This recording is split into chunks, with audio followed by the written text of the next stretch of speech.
வாழ்க வையகம், வாழ்க வையகம், வாழ்க வளமுடன். குரு வாழ்க, குருவே துணை. அகத்தவ பயன்கள். அறிவதனை கருவினிலே இணைத்து தவமாற்ற ஐம்புலன்கள் அமைதி பெறும். அருகுணமும் சீராம். அறிவு தன் விழிப்பு நிலை பிறழாத தெளிவில் 5 பெரும் பழிச்செயல்கள் விளைய வழியேது. அறிவு உயிரில் அடங்கி அந்நிலையில் மேலும் ஆழ்ந்து ஒடுங்கி துரியம் நிற்க முன்வினைகள் போகும்.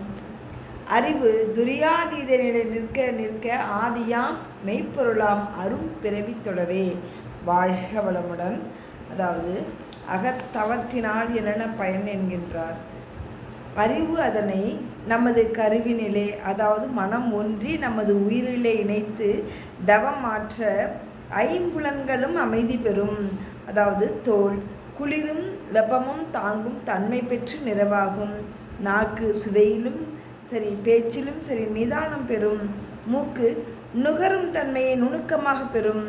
கண் பார்வையில் ஒரு தீட்சண்யம் உண்டாகும். காது கேட்பதில் ஒரு தெளிவும் கூர்மையும் உண்டாகும். தேவையானவற்றிற்கு மட்டுமே ஆற்றல் செலவாகும். இதனால் மனம் நிறைவு பெறும், அமைதி பெறும். 6 குணமும் சீராகும். அதாவது பேராசை, சினம், கடும்பற்று, முறையற்ற பால் கவர்ச்சி, உயர்வு தாழ்வு மனப்பான்மை, வஞ்சம் இவை அனைத்தும் தவம் செய்து ஆற்றல் கூடுவதால் தற்சோதனையில் தன்னை வென்று பேராசை நிறைமனமாகவும், சினம் பொறுமையாகவும், கடும்பற்று ஈகையாகவும், பால் கவர்ச்சி கற்பு நெறியாகவும், உயர்வு தாழ்வு மனப்பான்மை நேர்நிறை உணர்வாகவும், வஞ்சம் மன்னிப்பு ஆகவும் மேம்பாடு அடையும். மற்றும் அறிவானது விழிப்பு நிலையில் அந்த தெளிவில் இருக்கும்போது 5 பெரும் பழிச்செயல், அதாவது பொய், களவு, கொலை, சூது, கற்பழிவு ஆகியவையும் நீங்கும். அறிவு உயிரில் ஒடுங்கி மேலும் ஆழ்ந்து தவமேற்ற முன்வினைகள் போகும். முன்வினைகள் என்கின்ற சஞ்சிதகரமும் போகும்.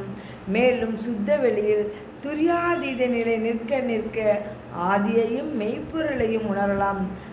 பிறவித் தொடரும் நீங்கும். வாழ்க வளமுடன். அருட்தந்தை வேதாத்ரி மகரிஷி அவர்கள். நன்றி.